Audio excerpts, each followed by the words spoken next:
हरियाणा कांग्रेस में एक बार फिर से घमासान देखने को मिला है। सिरसा विधायक गोकुल सेतिया ने सवाल खड़े किए हैं।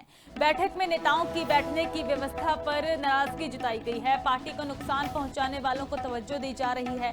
मंच पर बैठने को लेकर नेताओं पर निशाना साधा।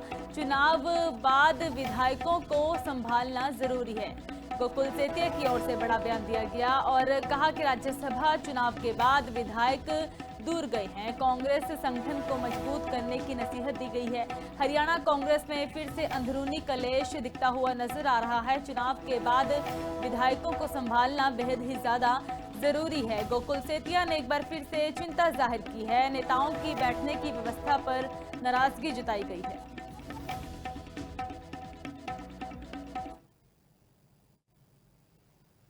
तो वहां पे आगे 5 लाइनें थी और लास्ट में कॉर्नर पे 4 कुर्सियां रखी थी, जिसके अंदर मेरा नाम था और देवेंद्र हंस जी का नाम था।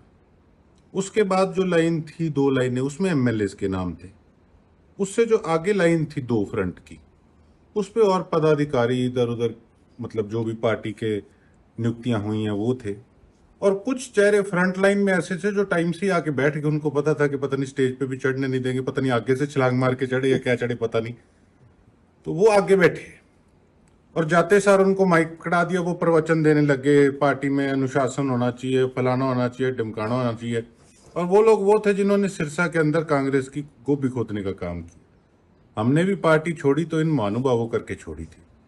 कितनी स्पीड से इधर गए, कभी गए आपके क्या कहते हैं वो बंगाल वाली पार्टी थी जो टीएमसी, उसमें गए, बसपा में भी शायद गए थे, और फिर बीजेपी में गए, फिर उतनी खुद की भी बनाई, बड़ी स्पीड ली, फिर वापस आए इलेक्शन के अंदर और आके कांग्रेस के विरुद्ध जो कैंडिडेट थे जिनको बीजेपी का समर्थन था उनके वोटों के लिए अपील कर रहे।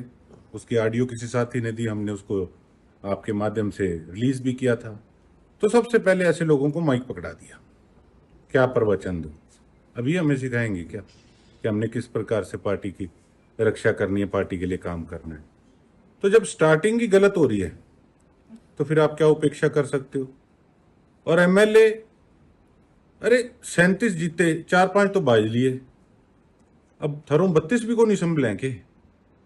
तो पर्ची जब देखी हमने कोई गुना थोड़ी किया। मैं पाड़ के पर्चियां, मैं कहा भाई आज आगे बैठते हैं।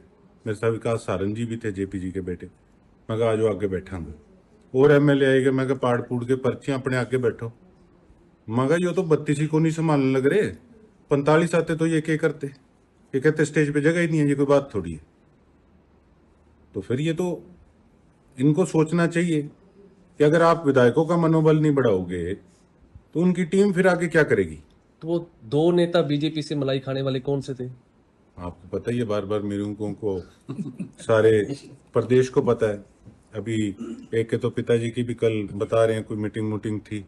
मिलते तो हम लोग सारे एक दूसरों से रहते हैं, लेकिन एमपी बन के, मंत्री बन के, सारा कुछ करा के, किसान आंदोलन के अंदर किसानों के खिलाफ रह के, अरे यार तुम हमको प्रवचन दे रहे हो, हमने क्या करना पार्टी के अंदर?